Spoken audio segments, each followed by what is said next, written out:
늘 새로운 뉴스를 만들겠습니다.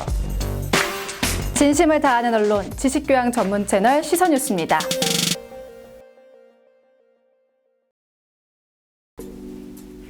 안녕하세요. 건강프라임 홍시라입니다. 비타민 D의 결핍으로 일어나는 대표적인 뼈 질환, 바로 구루병입니다. 학창시절 영어 D의 모습이 사람의 허리가 굽은 모습이다. 그래서 비타민 D가 부족하면 허리가 굽는다. 이렇게 배운 적도 있는데요. 건강보험 심사평가원에 따르면 비타민 D 결핍 환자가 2010년에는 3,118명에서 2014년에는 31,1255명으로 4년 사이에 28,107명 증가했다고 합니다. 이번 시간에는 갈수록 늘어나는 비타민 D 부족으로 인한 질병에 대해 알아보겠습니다. 구루병은 4개월에서 2세 이하의 아동에게서 많이 생기는 병으로 비타민 D 부족으로 인해 뼈의 변형이나 성장 장애 등이 일어나는 것입니다. 그러나 최근에는 성인들도 이 구루병의 영향을 받고 있다고 하는데요. 성인에게는 구루병이 아닌 골연화증으로 나타난다고 합니다. 그렇다면 성인과 아동과의 비타민 D 부족은 어떤 차이가 있는 걸까요?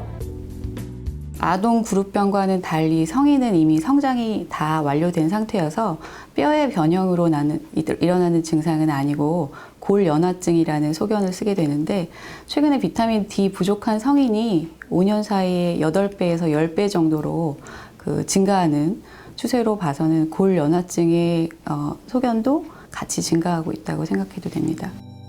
어린아이의 경우 비타민 D의 보충 없이 장기간 모유 수유만 할 경우 구루병에 걸릴 가능성이 있습니다. 비타민 D가 부족해질 경우 아이들의 다리는 흔히 안짱다리라고 말하는 형태로 변형되는데요. 양쪽 다리에 증상이 나타나면 오각이라 합니다. 신생아 대부분은 오각을 갖고 있다가 4세에서 5세가 되면서 서서히 정상에 가까워지는데요. 비타민 D가 부족할 경우에는 성인이 되어서도 지속될 수 있습니다. 한편 성인의 경우에는 구루병보다 골연화증이라고 하는데요. 골연화증은 새로 생성되는 골기질의 석회화 이상으로 골밀도의 감소를 보이는 질환입니다.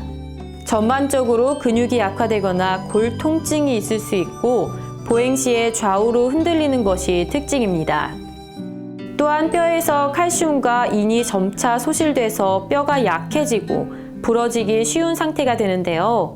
심할 경우 척추 만곡의 변형이나 흉곽, 골반의 변형이 나타나기도 합니다. 아이가 구루병에 걸리지 않기 위해서는 부모의 역할이 중요한데요. 우선 모유 수유를 하는 산모가 골고루 영양 섭취를 해야 합니다. 또한 산모가 채식주의자면 아이가 구루병에 걸릴 위험이 크기 때문에 채식주의자의 경우 더욱 주의해야 합니다. 그리고 주기적으로 햇빛을 쬐는 것이 무엇보다 중요합니다. 치료 방법은 기저 원인 질환에 따라 달라지는데요. 비타민 D의 단순 결핍 혹은 일광 부족으로 발생된 골연화증은 일광 노출을 증가시키고 비타민 D와 칼슘, 인산을 보충함으로써 쉽게 치료됩니다.